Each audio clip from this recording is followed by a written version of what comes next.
Hello, everyone, and welcome back to Go English. I'm Mizu. And I'm Lucas. Hi, friends. Hello to everyone watching us from all around the world.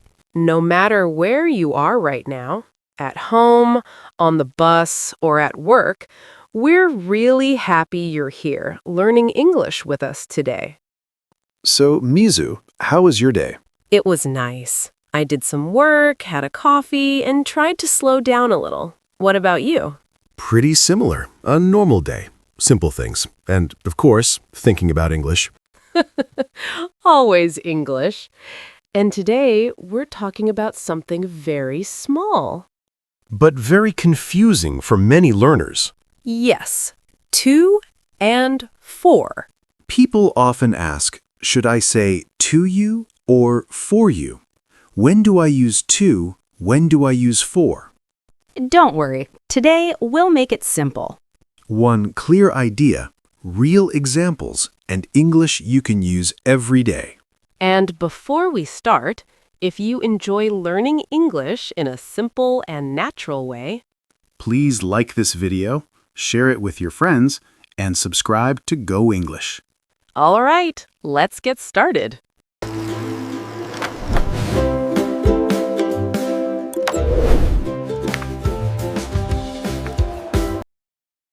All right, before we go into examples, let's relax for a second. Because to and for are not scary words. They're small, but they show different feelings. Yes, and that's the key. Feeling, not rules. When people get confused, it's usually because they try to translate in their head. Exactly. So today, just remember one simple idea. To is about where something goes. Yeah, movement, direction, or a person receiving something.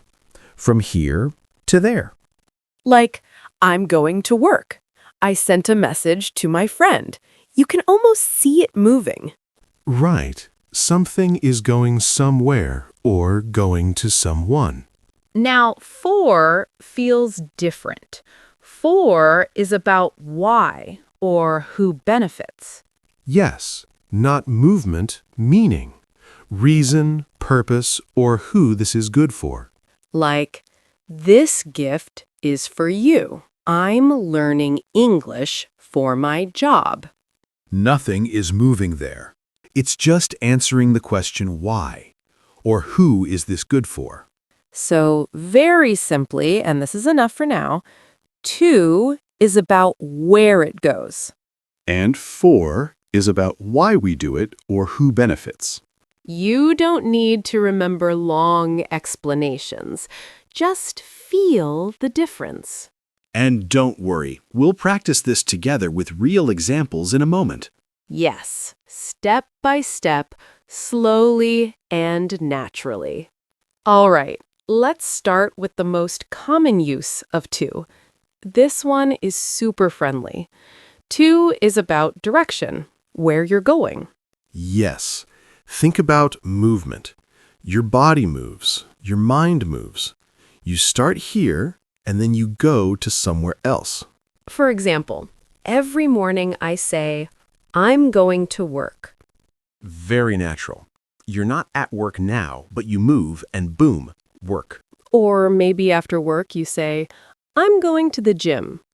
I'm going to the supermarket. Exactly. Home to the gym. Home to the supermarket. Let's try another one. She walked to the bus stop. You can really see it, right? She's here, walking, and she arrives to the bus stop. Yes, to helps your listener see the movement. And it's not only short distances. Big trips, too. Right. We're flying to Sydney. We're traveling to Japan. Wow, big movement. Different city, different country. Still, too. So remember this feeling. You start in one place. And you go to another place. Here's a fun way to say it. You move from here. To there. That's it. No grammar stress, just movement. If you can draw an arrow in your head, to is probably correct. And don't worry, in the next parts, we'll show you to with people too. Yes, because English loves movement, even when it's invisible. All right, now let's take to one step further. It's still the same idea, movement, but this time the destination is a person. Yes, not a place, a person. Something moves to someone. For example, I gave the keys to my brother. Perfect. The keys move from you to your brother. You had the keys. Now he has the keys. We can see the movement. Let's try another one. She sent an email to her boss.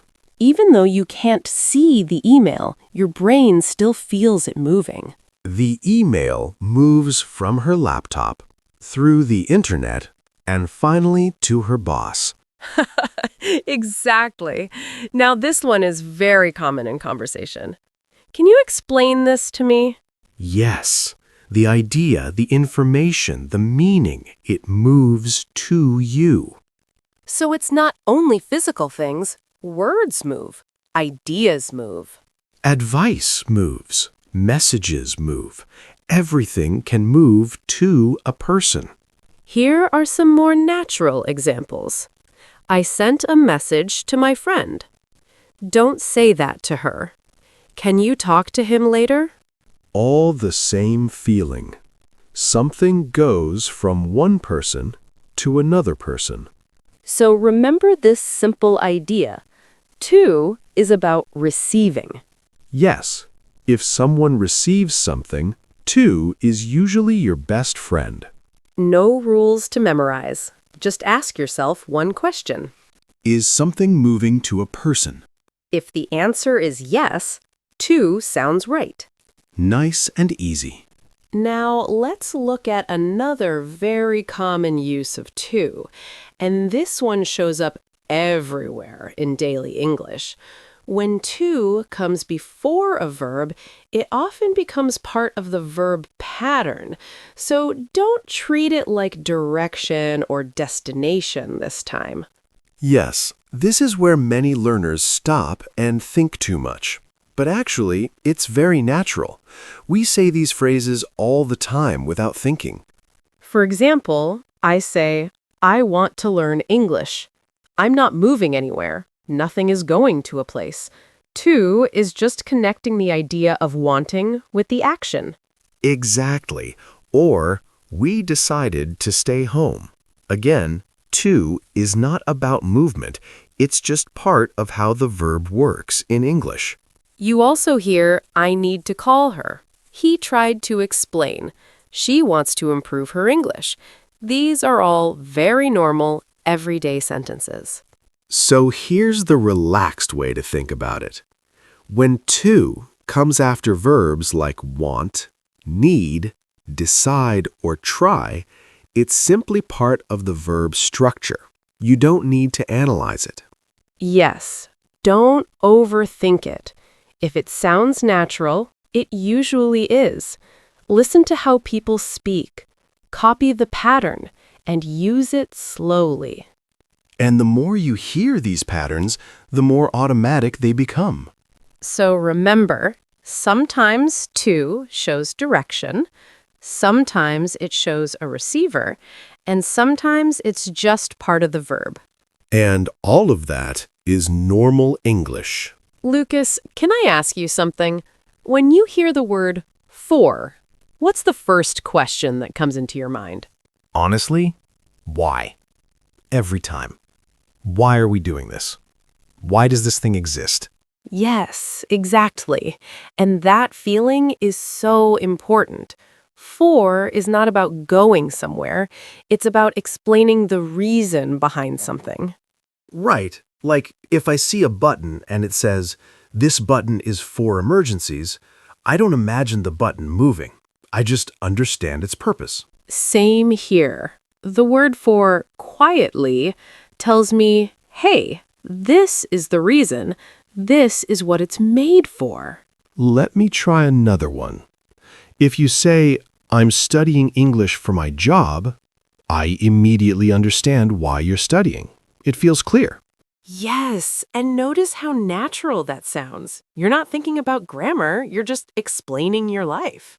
Exactly. Or when someone says, "We stopped for lunch," I feel the reason right away. Hunger, food, a break. Yes, lunch is the reason. That's why for sounds so comfortable there. So maybe the best way to remember for is not with a rule, but with a feeling. I agree. When your sentence is answering why, for usually fits perfectly. No pressure, no memorizing. Just listen to your meaning. And let the word for do its job. Lucas, let me ask you another question. When you give someone a gift, what do you usually say? I usually say, "This is for you." It just feels right. Yes, exactly. And when you say that, you're not talking about movement, you're talking about who benefits. Right. The gift exists because of that person. It's meant to make them happy. So when I hear for, I often feel kindness, care, someone thinking about someone else. That's a really nice way to put it. Like when people say exercise is good for your health. Health benefits. You feel the positive result. Yes, nothing is moving there. It's just about the effect, who or what becomes better. Let me try another one. I booked a table for my friends. Exactly. They're the reason. They get the benefit. So if someone is helped, supported, or gets something good from the action, for sounds very natural. I agree. When your sentence answers the question, who is this helping, for usually fits. And again, no grammar stress, just meaning and feeling. Yes, English becomes much easier when you trust that feeling. Lucas, here's another situation where learners often pause and think too much. Time. Yes, especially when they want to talk about how long something lasts. Exactly. When you say, I've lived here for 5 years, you're not talking about a place you're going to. You're talking about time passing. Right. 5 years is not a destination. It's a period. You feel the length of it. And the same feeling in, we waited for a long time. You can almost feel the waiting, the minutes slowly going by. Yes, nothing moves there. You're just describing how long the situation continues. So when you talk about duration, for sounds natural. It connects the action with the time it lasts. And that's why we don't use to here. You don't wait to 5 years. You don't live to a long time. Exactly. For is comfortable with time. It helps your listener feel the length. So again, no rules to memorize. Just listen to what you're really talking about. If it's about how long, for usually fits. All right, Lucas. This is the part where many learners suddenly say, "Oh, now I get it." Because here, the situation looks the same, but the feeling is different. Yes, and that's why people get confused. They see the same words, the same people, but English is listening to meaning, not just words. Let's start with a very clear example. I gave the book to Anna. How does that feel to you? It feels like movement. You had the book, and now Anna has it. The book changes hands. Exactly. Anna receives the book. Now listen to this one. I bought the book for Anna. Ah, different feeling. The book might still be with you, but the reason you bought it is Anna. Yes, same book, same Anna, but the meaning changes. One is about giving, the other is about who benefits. So this is very important. To is about receiving. For is about benefit. Let's try another one. This app is for learning English. What do you feel here? Purpose. Reason. The app exists because of learning English. Right. Now compare it with, I need to learn English. Do we use for here? No, Because now we're not explaining purpose. We're talking about an action we want to do. To becomes part of the verb. Yes, same word English, but completely different role in the sentence. Let's do one more, because this one happens in real life every day. I'm going to the gym. That sounds like movement. You're at home, and later you arrive at the gym. Exactly. Now listen to this. I go to the gym for my health. Same gym, same person, but now we're not talking about where you go, we're talking about why you go. And that's the key idea. Same situation, different feeling. English is not asking you to memorize rules, it's asking you to choose the meaning you want. If you focus on meaning, to and for suddenly feel much easier. Yes, slow down, listen to your sentence, and ask yourself what you really want to say. And then the right word usually appears naturally. Lucas, can we talk about mistakes for a moment? Because this is where many learners start to feel nervous. Yes, and honestly, they really don't need to. To and for are confusing for almost everyone at some point. Exactly. For example, many learners say, I explained it for him, and I understand why they say that. Right, because they're thinking about helping him. But the feeling of explain is giving information to someone. Yes. The information moves to the person. So the natural sentence is, I explained it to him. Another very common one is when people want to be kind and say, this is to you, when they mean a gift or something nice. Yes, and again, the feeling matters. If it's about benefit, care, or kindness, English usually chooses for. So we say, this is for you, and it sounds warm and natural. But here's the most important thing. Making these mistakes is completely normal. Even advanced learners mix this up. Even native speakers sometimes pause and think. So don't feel bad. Mistakes are part of learning. They show you were trying.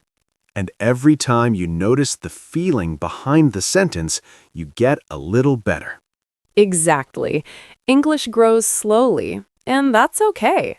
All right, let's make this super simple. Yes, if you remember just one thing, this is enough. When you use to, quietly ask yourself, where is it going, or who receives it? And when you use for, ask yourself, why am I doing this? Or who benefits? That's it. 2 questions. No translating in your head. Just feel the meaning. And let English flow. All right, Lucas, we've talked a lot about to and for, so now let's try a short story and feel them naturally. Yes, I like this. Real stories make it easier to remember. Yesterday, I saw you preparing something. Were you getting ready for a birthday? Yes, I was. I prepared a gift for my best friend. Oh, that's really nice. What kind of gift was it? It was something small but meaningful. And later, I gave the gift to her in person. That sounds perfect. Did you also send her a message? Yes, I sent her a message to remind her about the appointment. Right. A message to someone and a reminder about something. Exactly. And of course, I'm still learning English for my future. Same here. We're all doing this for a reason. And this morning, I said, I'm going to work. And I went to the gym for my health. See? To a place, for a reason. Exactly. Everyday life, everyday English. Say it slowly, use it naturally, and it starts to feel easy. Yes, that's it. No stress, just real conversation. All right, Lucas, let's quickly wrap everything up. Yes. First, to is for direction, for receiver, or when it's part of a verb, like want to, need to, decide to, or try to. And for is about purpose, benefit, or duration. Same sentence, same words, different feeling. Exactly. If something moves to someone or somewhere, use to. If you're talking about why, who benefits, or how long, use for. No need to memorize everything. Just listen, feel it, and use it naturally. All right, friends, now it's your turn. Yes, try making your own sentence using to or for. It can be about anything in your life, giving something to someone, doing something for a reason, or even about time. Write your sentence in the comments. We read all your comments and love seeing your English practice. Don't worry about mistakes. Just have fun and try to use to and for naturally. Yes, this is your chance to practice and speak English every day, even just a little bit. Remember, friends, English doesn't need to be hard. You don't need perfect grammar. Just listen, repeat, and use it a little every day. Like, share, and subscribe to Go English. And even 5 minutes of practice every day helps you improve a lot. Yes, keep going, have fun, and speak English naturally. Bye. See you next time.